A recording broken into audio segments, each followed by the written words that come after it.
سعید بن ابی سعید نے بیان کیا ان سے ان کے والد نے اور ان سے حضرت ابو ہریرہ رضی اللہ عنہ نے کہ عرض کیا گیا یا رسول اللہ سب سے زیادہ شریف کون ہے؟ حضور نے فرمایا کہ جو سب سے زیادہ پرہیزگار ہو۔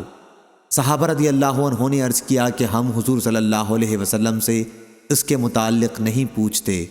حضور صلی اللہ علیہ وسلم نے فرمایا پھر اللہ کے نبی یوسف بن نبی اللہ بن خلیل اللہ سب سے زیادہ شریف ہیں۔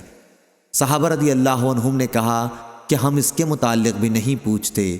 حضور صلی اللہ علیہ وسلم نے فرمایا کہ اچھا عرب کے خاندانوں کے متعلق تم پوچھنا چاہتے ہو، سنو جو جاہلیت میں شریف تھے اسلام میں بھی وہ شریف ہیں جبکہ دین کی سمجھ انہیں آ جائے۔